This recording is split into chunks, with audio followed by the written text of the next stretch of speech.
Somewhere right now, someone who hasn't texted you in weeks might be sitting with your name still open in a search bar, still lingering 3 seconds too long on a photo before scrolling past it, still finding some quiet, deniable way to stay tethered to you without ever admitting that's what's happening. You've probably sensed this before. This strange contradiction of feeling both abandoned and watched at the same time. And you've probably talked yourself out of trusting that sense more times than you can count. Stop talking yourself out of it. What you noticed was real. And by the end of this, you'll understand exactly why. Most people think chasing looks like effort. Constant messages, persistent calls, obvious attempts to close distance. But there's an entirely different form of pursuit that avoidant people specialize in. One built precisely so it never has to look like pursuit at all. It hides in plain sight, disguised as coincidence, as boredom, as simple curiosity. And understanding its shape is going to change how you interpret every confusing silence you've ever sat inside. Direct pursuit requires something an avoidant nervous system finds almost unbearable: an open admission that closeness matters enough to risk asking for it. A message can be ignored. A call can go unanswered. Both possibilities expose vulnerability in a way that feels catastrophic to someone already terrified of needing another person too visibly. So instead, an entirely quieter mechanism takes over, one built to satisfy the ache of connection while preserving total deniability, even to themselves, about what any of it actually means. Let's start with proximity, because it's often the most visible version of this pattern once you know to look for it. Someone who no longer reaches out directly, but somehow keeps appearing in spaces they know you'll be in, lingering a little longer than logistics require, choosing timing that increases the odds of running into you. Every instance gets framed, even internally, as accident, as convenience, never as intention. But intention rarely disguises itself this consistently by chance. Proximity like this is chasing, wearing the costume of happenstance, letting someone stay close without ever confessing that closeness was the actual goal. There's also a quieter, more forensic form of pursuit worth naming: staying informed. Even while maintaining outward distance, many avoidant people develop an oddly precise awareness of your life, remembering details you mentioned once in passing, somehow knowing things about your circumstances you never told them directly. Watching from a distance satisfies a need for connection without ever requiring the vulnerability that direct engagement would demand. Picture someone standing outside a warm house in winter, watching the light through the windows, unwilling to knock, but equally unwilling to walk away. Then there's the specific rhythm of disappearance followed by unexplained return, maybe the clearest expression of this entire pattern. Weeks or months of total silence, and then, apparently out of nowhere, a message about something unrelated arrives, as though no time had passed. This resurfacing rarely happens randomly, even though it feels that way from your side. It tends to correlate with some internal shift: fear loosening its grip momentarily, loneliness breaking through, insecurity making your presence, even distant, suddenly feel important again. Whatever the specific trigger, true indifference doesn't resurface. It simply stays gone. Reappearance, however inconsistent, is its own kind of evidence that something never fully let go. Digital engagement offers a smaller, safer version of the same thing. A quiet acknowledgement here, a small reaction there, requiring almost no vulnerability, but still communicating ongoing attention. It's chasing scaled down to its safest possible unit, small enough to deny significance if ever confronted, consistent enough to reveal real interest to anyone paying close attention. I want to be careful here, because understanding this shouldn't turn into obsessively tracking every small gesture for hidden meaning. That's not the goal. The goal is making sense of confusing behavior you've already lived through, not creating a new, exhausting form of vigilance. There's also something worth understanding about comparison and jealousy in this context. Sometimes an avoidant person, having created distance, begins dating someone new in ways that seem almost designed to be noticed. This can feel devastating, easily read as proof they've moved on entirely. Sometimes that's accurate, but sometimes this behavior functions as a different kind of indirect pursuit, an attempt to provoke a reaction, to test whether you still care, to create closeness through jealousy because requesting closeness directly felt too exposing. When this pattern shows up in ways that seem oddly public, oddly timed to moments you most likely notice, it's worth considering you might be witnessing chasing disguised as moving on, rather than moving on itself. Here's something that often gets overlooked entirely. This quiet chasing tends to intensify specifically once you genuinely start moving forward without them. You'd expect the opposite, that real distance from your side would finally let them relax and let go completely.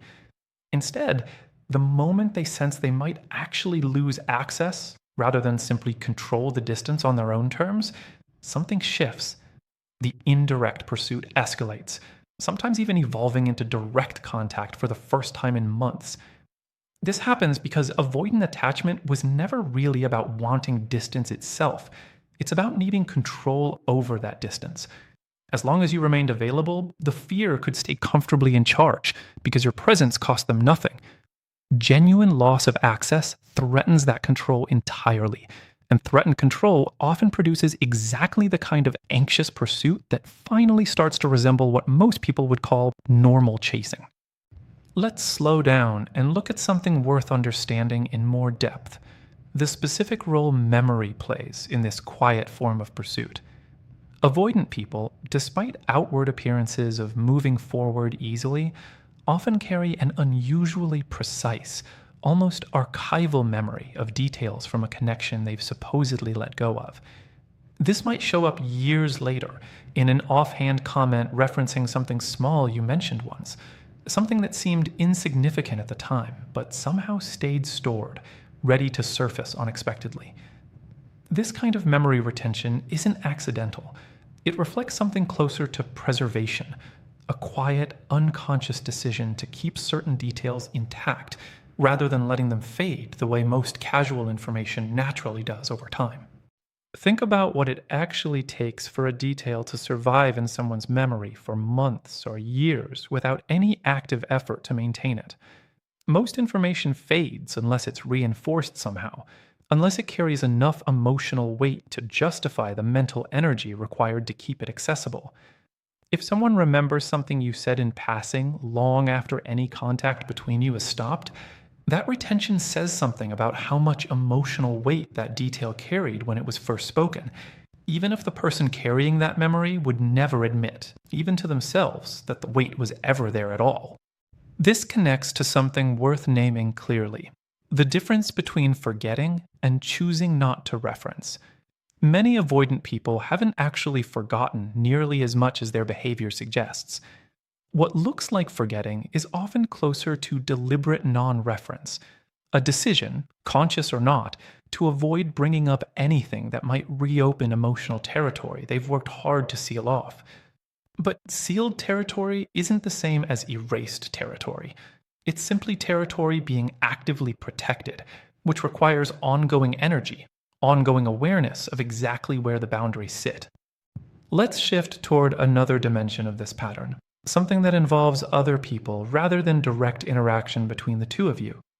Avoidant people often maintain connection to someone they've pulled away from through mutual friends, shared social circles, or common environments, using these indirect channels as a way of staying informed, and occasionally even staying present in your awareness, without ever initiating anything themselves. This might look like consistently showing up in the same gatherings, long after any direct reason to do so has passed, or maintaining friendliness with people close to you specifically, even when that friendliness requires effort disproportionate to the actual relationships involved. This behavior often gets misread, sometimes by the avoidant person themselves, as simple loyalty to existing friendships. And sometimes that's genuinely all it is. But when this pattern persists specifically in ways that maximize the likelihood of encountering you, receiving updates about you, or remaining loosely present in your world without direct engagement required, it's worth recognizing as another layer of the same underlying pattern, Staying close through structures that don't require admitting the closeness was ever the actual goal. There's an important distinction worth drawing out here, something related to continued relevance versus continued availability. The goal of this quiet, unconscious behavior isn't necessarily reconciliation. Sometimes the goal, entirely unconscious, is simply continued relevance, continued proof that they still occupy some meaningful space in your inner life, even while refusing to occupy space in your actual daily reality. Continued relevance is not the same as continued availability for genuine reconciliation. Someone can work, unconsciously, to remain relevant in your emotional world indefinitely, occasionally checking in through indirect channels without ever developing the actual capacity or willingness to build something real and sustained with you again. There's a particular kind of confusion that arises from realizing someone cared enough to engage in all this quiet, effortful maintenance of connection while simultaneously refusing to offer anything resembling the direct closeness that would have actually satisfied the longing driving all of it. It can feel almost cruel, even though cruelty likely wasn't the intention behind any single piece of it. It can feel like being offered crumbs from someone capable of baking an entire meal, crumbs delivered carefully, repeatedly, but never quite adding up to anything substantial enough to actually nourish you. This particular kind of pain deserves space rather than quick resolution, because it's genuinely confusing to grieve someone who never fully left, who kept showing up in small, indirect ways long after any formal ending occurred. If you've been receiving these indirect signals and waiting, consciously or not, for them to eventually crystallize into something direct and real, it's worth asking yourself honestly how long you're willing to wait for that crystallization to happen. Some situations genuinely do resolve, given enough time, into real reconciliation. Many don't, staying permanently suspended in this same pattern of indirect, deniable connection that never quite risks becoming anything more substantial. The honest work involves distinguishing between patience that serves genuine possibility and patience that simply delays your own healing indefinitely, keeping you tethered to a version of connection that was never actually going to evolve into what you're hoping for.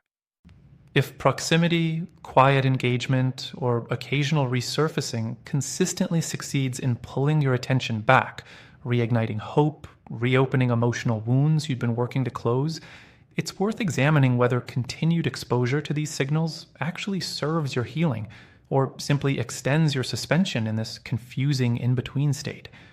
Protecting your peace in this context might look like deliberately creating more distance than the situation naturally offers, removing yourself from shared spaces where accidental proximity keeps occurring, limiting exposure to indirect digital engagement that keeps reopening a wound you're trying to let heal. This isn't about punishing the other person or performing indifference as a strategy. It's about recognizing that your own nervous system, just like theirs, deserves the conditions necessary to actually process and move through what happened. Hope that gets renewed every time an indirect signal arrives isn't necessarily false hope, but it is often exhausting hope. Hope that requires constant vigilance, constant interpretation, constant emotional labor just to maintain itself. Real peace, the kind that allows you to actually move forward rather than remaining suspended indefinitely, often requires releasing this specific kind of hope.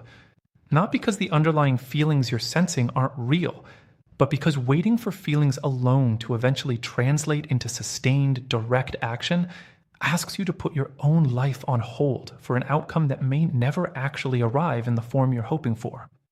Real, sustainable love doesn't hide behind proximity, forensic information gathering, digital breadcrumbs, or jealousy-provoking behavior. It doesn't require decoding just to determine whether interest still exists. Real pursuit looks like direct communication and consistent effort, a willingness to risk vulnerability rather than substitute around it. Recognizing these hidden patterns should offer you clarity, not false hope, not a reason to keep waiting indefinitely for indirect signals to eventually evolve into direct ones. Some people do make that transition. Many stay permanently within the safer version that never risks real exposure. Let's talk about something worth understanding regarding your own imagination in all of this, because in the absence of consistent, real information about what someone is actually feeling, the mind rarely sits empty. It fills that vacuum with its own construction, often built from fragments of genuine memory blended with hopeful projection about what those fragments might mean. This construction can become remarkably vivid, sometimes more emotionally real than the actual, more ambiguous reality it's standing in for. This isn't a character flaw or evidence of overthinking. It's simply what human minds do when faced with genuine uncertainty about something that matters deeply. The danger lies not in the natural tendency to imagine and interpret, but in mistaking that imagined construction for verified current reality. There's also a physical dimension worth naming here. Notice how these small signals, a lingering glance in a shared space, a reaction to something you posted, a resurfacing message after long silence, tend to produce a disproportionate physical response in you. A small jolt of adrenaline, a racing heart, a sudden flood of hope that seems to arrive faster than conscious thought can catch up to. This response makes complete sense given everything discussed here. Intermittent, unpredictable signals of continued interest tend to produce stronger physiological reactions than consistent, predictable ones ever could, a mechanism well understood across many different contexts. Recognizing this doesn't mean the feelings themselves are wrong or invalid. It simply means understanding why letting go of hope in this specific situation feels so much harder than letting go of hope in almost any other kind of disappointment. Let's talk too about what genuine self-respect actually looks like when you're on the receiving end of this kind of quiet pursuit. Real self-respect here doesn't require rejecting every small signal outright or performing coldness as a defense mechanism. It requires engaging with appropriate caution, communicating honestly with yourself about what you actually need moving forward, and remaining willing to release the pattern entirely if it never evolves into something more direct. This willingness to release it, if necessary, removes the desperate energy that made the original dynamic so unstable in the first place, replacing it with a kind of grounded clarity that actually protects you, regardless of what happens next. Let's talk about something worth naming clearly regarding your own responses in all of this, because the entire mechanism we've discussed depends heavily on how you respond to these signals when they arrive. If a message, after months of silence, or a chance encounter that felt too perfectly timed to be accidental, immediately reopens the door to hope, restructuring your own plans and expectations around the possibility of reconciliation, that response is understandable, but it's worth examining honestly. You have far more power in these moments than you might currently recognize. The entire pattern depends on your reaction restoring the old dynamic of open, unconditional availability, rather than you maintaining whatever boundaries and self-respect you've built during the time they've been distant. This isn't about becoming cold or strategic in how you engage with someone who still clearly occupies real space in your heart.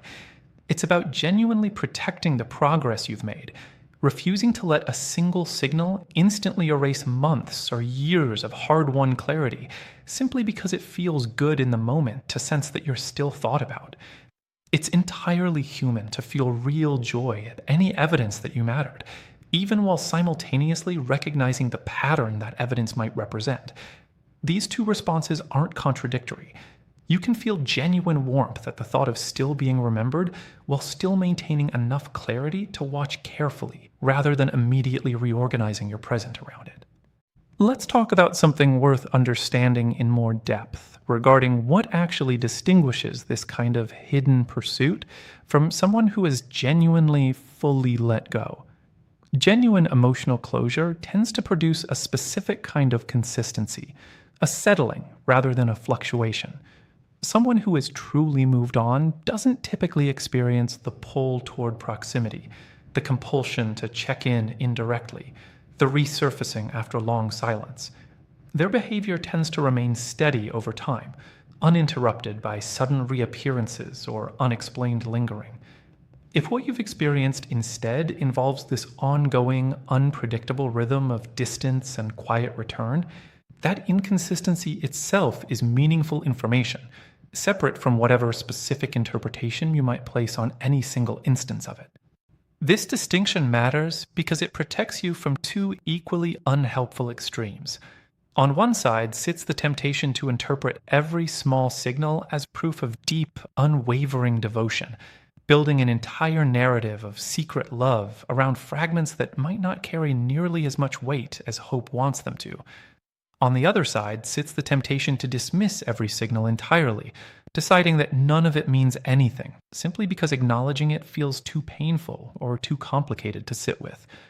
The more honest position usually lives somewhere between these two extremes. Something real likely exists underneath this behavior, and that reality still doesn't obligate you to organize your life around waiting for it to become something more.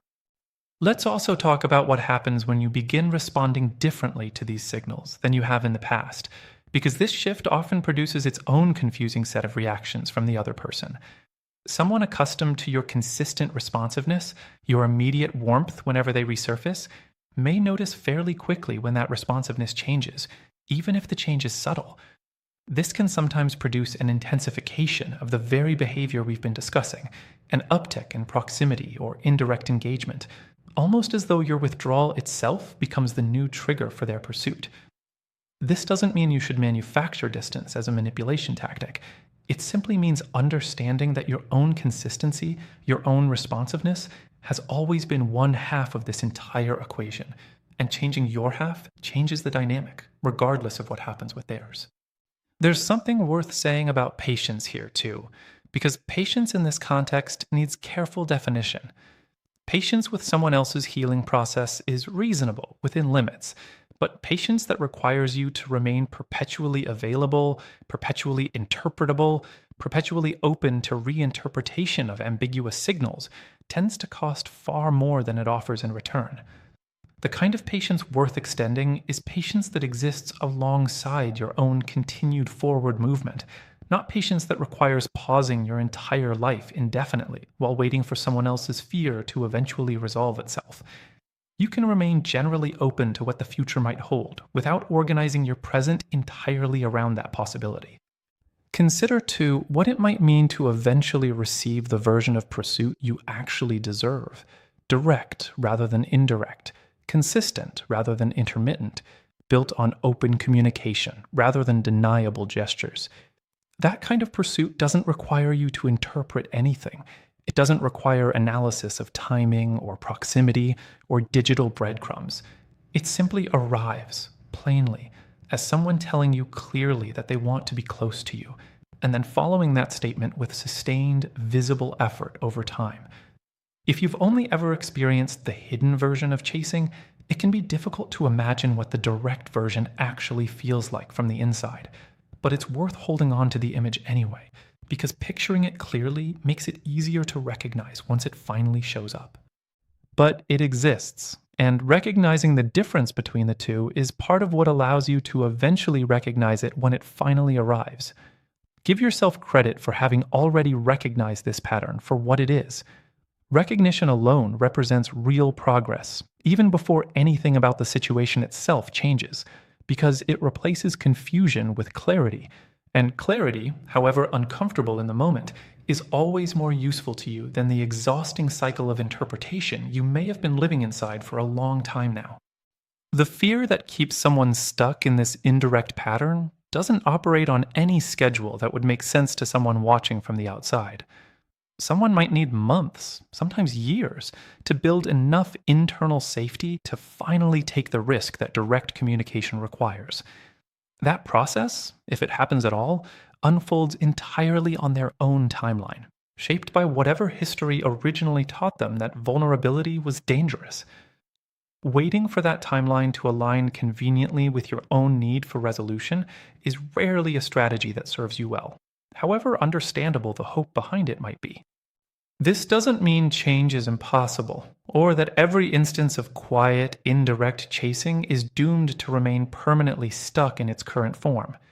Some people do eventually find the courage to close the distance they've been maintaining through fear.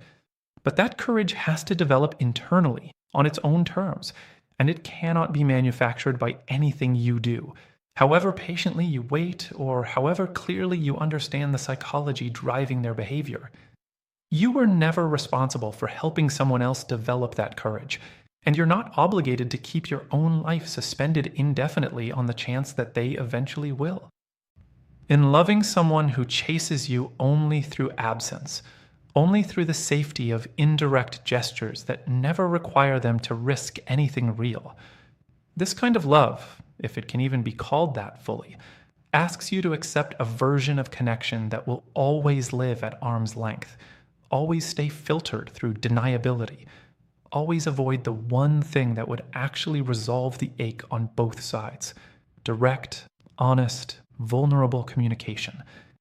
You are allowed to grieve the fact that you deserved more than fragments, more than glances and lingering silences and messages sent at hours that made no sense. You deserved someone capable of simply saying plainly that they missed you, and then staying close enough afterward to prove those words meant something. Regardless of how this specific situation ultimately unfolds, the strength you demonstrated by noticing this pattern, by refusing to keep interpreting fragments as evidence of a full, sustained connection, by choosing your own clarity over indefinite ambiguity, that strength doesn't disappear just because the pattern might continue in some quiet form regardless. It remains yours, available to you whenever you need it, whether this particular story ever resolves the way you might still be hoping it will. You are allowed to want someone whose interest shows up in ways you don't have to search for, interpret, or defend to yourself during moments of doubt. If what you experienced was this quieter, hidden form of chasing, it likely means something real did exist somewhere underneath. But it also means whatever existed stayed trapped behind fear strong enough to keep it from ever becoming the kind of open, sustained pursuit that could have actually built something lasting between you. Honoring that distinction, rather than mistaking hidden interest for genuine availability, is what finally allows you to stop waiting for a version of pursuit that was never going to arrive in the form you deserved.